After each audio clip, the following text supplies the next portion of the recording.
Praise the Lord. கர்த்தருடைய பரிசுத்த நாமத்துக்கு ஸ்தோத்திரம் உண்டாவதாக. Wish you happy blessed Monday. தேவ பிள்ளைகளே, எப்படி இருக்கிறீங்க?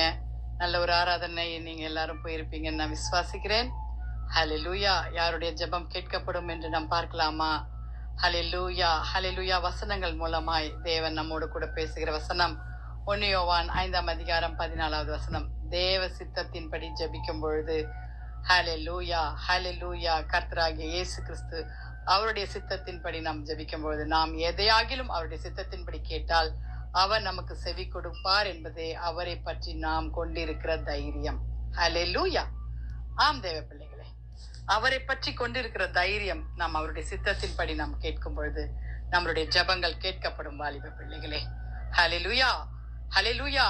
நீதியாய் வாழ்ந்தாலும் நம்மளுடைய ஜெபங்கள் கேட்கப்படும். சங்கீதம் 34:15 சொன்னது போல கர்த்தருடைய கண்கள் நீதிமான்கள் மேல் நோக்கமா இருக்கிறது, அவருடைய செவிகள் அவர் கூப்பிடுதலுக்கு திறந்திருக்கிறது என்று சங்கீதக்காரர் பாடுகிறார். ஆம் தேவ பிள்ளைகளே, சங்கீதக்காரர் மாத்திரம் பாடல, நாமும் அவரோடு சேர்ந்து நம்ம ஜெபிப்போமா? ஆண்டவரே, கர்த்தாவே, நீதியாய் வாழ்ந்து எங்களோடு கூட எங்க ஜெபத்தை எங்களை கேளுங்க ஏசப்பான்னு கேட்கலாமா?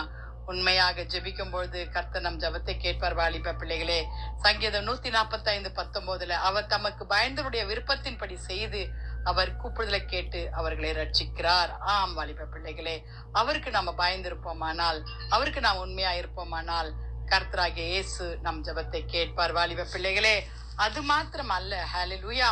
யோவான் 15ஆம் அதிகாரம் 7வது வசனத்துல, நீங்கள் என்னிலும் என் வார்த்தைகள் உங்களிலும் நிலைத்திருந்தால் நீங்கள் கேட்டுக்கொள்கிறது எதுவோ அது உங்களுக்கு செய்யப்படும். ஹல்லேலூயா. அவருடைய வார்த்தை என்ன? வேதம் என்னும் வார்த்தை. அவருடைய வேதம் என்னும் வார்த்தையை நாம் கேட்டு அதன்படி நம்ம வார்த்தைகளை நடப்போமானால், அவருக்குள்ள நம்ம நிலைத்திருப்போமானால், நாம் கேட்டுக்கொள்கிறது எதுவோ அது நமக்கு ஆண்டவர் வாய்க்க செய்வார். வாலிப பிள்ளைகளே, நம்ம ஜெபிக்கலாமா? துதிகளின் மத்தியில் வாசமா இருக்கிற எங்கள் பரலோக தேவனே, அப்பா, அருமையான இந்த காலை வேலைக்காய் நன்றியோடு துதிக்கிறோம் அப்பா. ஆமா ஆண்டவரே, கர்த்தாவே, நாங்கள் அப்பா உம்முடைய சித்தத்தின்படி நாங்கள் ஜெபிக்கும் பொழுது கர்த்தாவே ஆண்டவரே, எவைகளை கேட்டுக்கொள்கிறீரோ அதை நாங்கள் பெற்றுக்கொள்கிறோம் என்ற தைரியம் எங்களுக்கு நீர் தந்திருக்கிறீர். அதற்காக உம்மை ஸ்தோத்திரிக்கிறோம் கர்த்தாவே.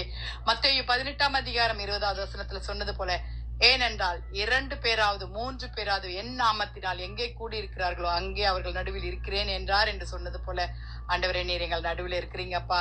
அதற்காக உம்மை நன்றியோடு உம்மை துதிக்கிறோம். என் நாமத்தினாலே நீங்க எதை கேட்டாலும் நான் செய்வேன் என்று சொல்லியிருக்கிறீங்க ஆண்டவரே.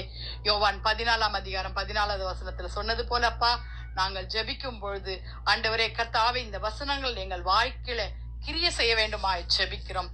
ஆனாலும் அவன் எவ்வளவாகிலும் சந்தேகப்படாமல் விசுவாசத்தோடு கேட்க கடவான் என்று யாக்கோபு 1ஆம் அதிகாரம் 6ஆம் வசனத்துல சொன்னது போலப்பா ஆண்டவரே, நாங்கள் கேட்கிறோம் ஆண்டவரே, நீங்கள் கிரிய செய்யுங்க ஏசப்பா. எங்கள் ஜெபத்திற்கு பதிலை தாங்க. எங்க வாலிப பிள்ளைகளை ரட்சித்துக் கொள்ளுங்க. தேசத்துல சமாதானமும் அமெரிக்கையும் கட்டளையிடுங்க ஆண்டவரே. தேசத்தின் வாலிப பிள்ளைகளை பாதுகாத்து கொள்ளுங்க. சேனைகளாய் எழுப்புங்க ஆண்டவரே. நம்முடைய ராஜ்யத்தை கட்டும் பணி இல்லப்பா. இந்த பிள்ளைகள் உமக்காக எழும்பட்டும். அவருடைய தேவைகளை சந்திங்க ஆண்டவரே. வியாதிஸ்தர்களை தொட்டு சுகமாக்குங்க கர்த்தாவே. அப்பா, யாரெல்லாம் என்னென்ன தேவைகளோடு கூட உம்மை நோக்கி கூப்பிட்டு கொண்டு ஜெபித்து கொண்டு இருக்கிறார்களோ அவர்கள் உம்முடைய சித்தத்தின் படி கர்த்தாவை வாய்க்க செய்யுங்க ஏசப்பா. ஹல்லேலூயா. ஆண்டவரே கர்த்தாவே, உம்மை ஸ்தோத்திரிக்கிறோம் ஆண்டவரே. ஆண்டவரே, ஊழியக்காரர்களுக்காக ஜெபிக்கிறோம். பாதுகாத்துக் கொள்ளுங்க, வழி நடத்துங்க, ஊழியங்களை விருத்தியாக்குங்க, பெரிதாக்குங்க, தேவைகளை சந்திங்க சுவாமி. தேசத்தை பாதுகாத்துக் கொள்ளுங்க. துதி கன மகிமை உமக்கே செலுத்துகிறோம். மீட்பர் இயேசுவின் மூலம் ஜெபம் கேளும் பிதாவே. ஆமென். Have a blessed day. God bless you.